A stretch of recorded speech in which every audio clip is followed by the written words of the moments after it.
എന്തായാലും ഒരു രാജ്യത്തിനെ അങ്ങോട്ട് തീർക്കാൻ വേണ്ടിയിട്ട് ഓടി വന്നതായിരുന്നു രണ്ട് കൂട്ടർ, ഒന്ന് അമേരിക്കയും ഒന്ന് ഇസ്രായേലും. 2 ദിവസം കൊണ്ട്, അതല്ലെങ്കിൽ ഒരു 10 ദിവസം കൊണ്ട്, ഏറിപ്പോയാൽ ഒരു 2 ആഴ്ച അത്രയേ ഉള്ളൂ യുദ്ധം എന്നും പറഞ്ഞ് വന്നിട്ട് ഇപ്പോൾ 2-2.5 മാസം 3 മാസം ആവാറായി. അവസാന യുദ്ധത്തിൽ വന്നവർ തന്നെ ഞങ്ങൾ അങ്ങോട്ട് പൈസ തരാം, അല്ലെങ്കിൽ ഞങ്ങൾ അങ്ങോട്ട് വേണ്ടത് ചെയ്യാം, നിങ്ങളൊന്ന് യുദ്ധം നിർത്തുമെന്ന് പറയേണ്ട അവസ്ഥ.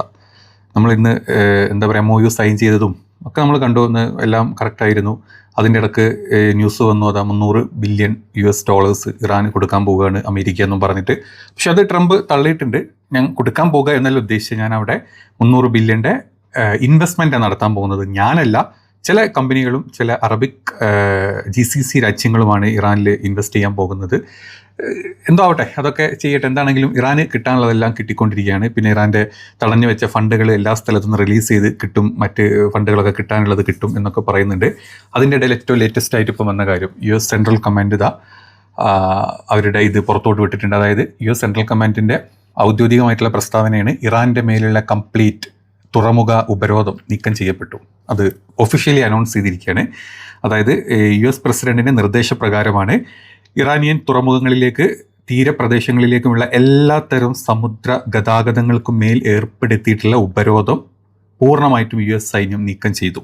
അത് ഒഫീഷ്യലി കൺഫേംഡ് ആയിട്ടുണ്ട്.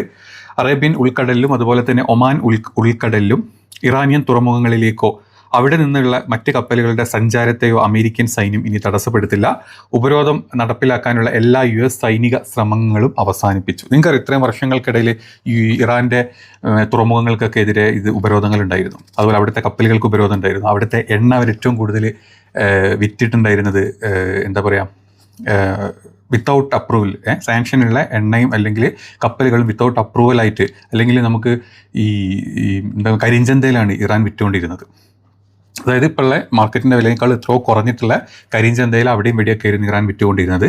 ഇനി US ഒരു തരത്തിലുള്ള ഇടപെടലുകളും ഇല്ല ഇറാൻ്റെ തീരത്തേക്ക്. വെച്ച് അബാർ തുറമുഖത്തൊക്കെ നമുക്കറിയാം, നമ്മളാണ് അത് ഓപ്പറേറ്റ് ചെയ്യുന്നതെങ്കിലും അതിനുവരെ US ഉപരോധം വന്നിരുന്നു ഈ അടുത്ത്. അപ്പോൾ അത്തരത്തിലുള്ള സ്ഥലത്തൊന്നും ഇനി ഉപരോധങ്ങളില്ല. അവിടെ നിന്ന് ആർക്കും എണ്ണ വാങ്ങിക്കാം, ആർക്കും എന്തും അവിടെ നിന്ന് എടുത്ത് കൊണ്ടുപോകാം, അല്ലെങ്കിൽ ആർക്കും അവിടേക്ക് സാധനങ്ങൾ കൊണ്ടുപോകാം, ഞങ്ങൾ ആരും തടസ്സപ്പെടുത്തില്ല, അല്ലെങ്കിൽ US ഉപരോധങ്ങളില്ല. അതുകൊണ്ട് തന്നെ പല വിദേശ കമ്പനികളും കപ്പലുകൾക്കും ഈ ഇൻഷുറൻസ് ഇഷ്യൂ വരുന്നില്ല. കാരണം ഉപരോധങ്ങൾ നീക്കിക്കഴിഞ്ഞാൽ ഈ US കമ്പനികളാണ് ഏറ്റവും കൂടുതൽ ഇൻഷുർഡ് ചെയ്യുന്നത് ഈ കപ്പലുകൾക്കൊക്കെ ഉള്ള അല്ലെങ്കിൽ ചരക്കുകൾക്കുള്ള ആ ഇഷ്യൂ വരുന്നില്ല. വിനിമയം ഒക്കെ ആയിരിക്കും. ഈ ഉപരോധം മാറ്റിക്കഴിഞ്ഞാൽ ഡോളറിലുള്ള വിനിമയം ചെയ്യാൻ പറ്റും ഏത് തരത്തിലുള്ള കച്ചവടങ്ങൾക്കും അവിടെ ഇനി. അപ്പോൾ അതൊക്കെ ഇറാന് എത്രയോ എന്താ പറയുക സപ്പോർട്ടായിട്ട്, അല്ലെങ്കിൽ ഇറാൻ ഇപ്പം 10 കിട്ടുന്നോട് 100 കിട്ടുന്ന രീതിയിലോട്ട് ഇറാൻ്റെ സമ്പദ് വ്യവസ്ഥയിലോട്ട് ഇതൊക്കെ ഇനി അഡീഷണലി കയറാൻ പോവുകയാണ്. ഇപ്പം ഈ 300 ബില്യൻ്റെ കാര്യം പറയുന്നില്ല, 300 ബില്യൺ അവിടെ അമേരിക്ക അല്ലെങ്കിൽ ട്രംപിന് സമ്മതിച്ചു തരാൻ ബുദ്ധിമുട്ടുണ്ടാവും, ഞാൻ കൊടുക്കും എന്നുള്ളത്. അപ്പോൾ ട്രംപ് അത് ഇൻഡയറക്റ്റ്ലി എന്താ പറയുന്നത്, വിദേശ കമ്പനികൾ ചിലത് അങ്ങോട്ട് വരുന്നുണ്ട്, ചില GCC കൺട്രികൾ അല്ലെ അവരുടെ എമൗണ്ട് അവിടെ ഇടാൻ താല്പര്യപ്പെടുന്നുണ്ട്. അതാണ് അത് ഈവൻ ഏറ്റവും കൂടുതൽ GCC കൺട്രീസിലൊക്കെ ഏറ്റവും വലിയ ബിസിനസ് ചെയ്യുന്ന ഒരാളാരാണ്, ട്രംപാണ്. ട്രംപിൻ്റെ കമ്പനികളാണ്.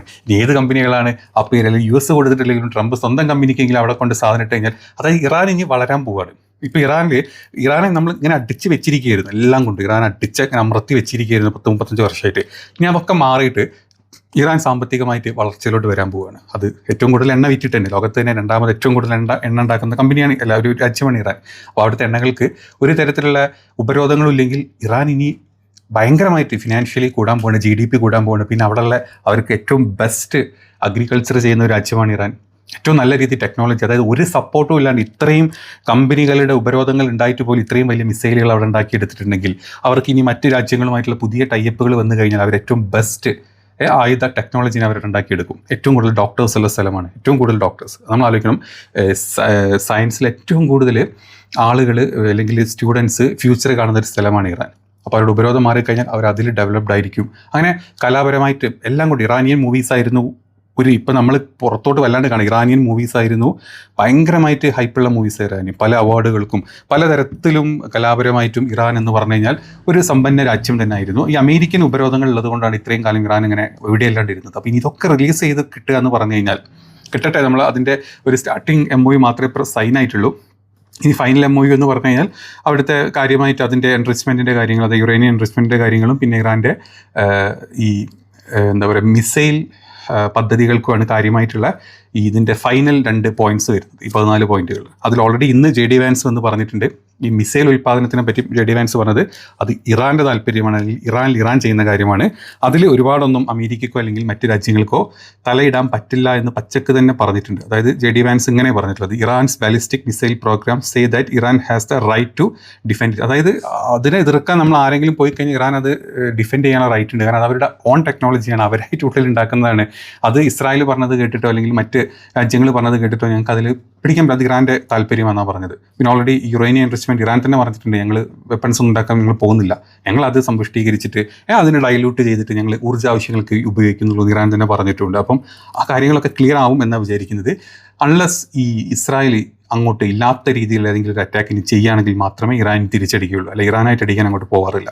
അപ്പോൾ ഇസ്രായേൽ അതിനുള്ള പദ്ധതികൾ ഒരു കൂട്ടമൊക്കെ ചെയ്യുന്നുണ്ടാവും. കാരണം ഇന്നലെ ഇന്നുമായിട്ട് ഇസ്രായേലിലെ ഒരു നേതാക്കൾക്കും ഒരു തരത്തിലും എന്താ പറയുക ഉറക്കമില്ലാത്ത രാത്രികളായിട്ടുണ്ട്. പിന്നെ അമേരിക്കയിലെ US പ്രസിഡന്റ് ആണെങ്കിലും ഇപ്പം വൈസ് പ്രസിഡന്റ് ആണെങ്കിലും ഇപ്പം ഇന്നും ഈവനിങ് വൈസ് പ്രസിഡന്റ് കുറച്ച് മുമ്പ് എന്ന് പറഞ്ഞത് ഇസ്രായേൽ സംയമനം പാലിക്കണം എന്ന് പറഞ്ഞത്.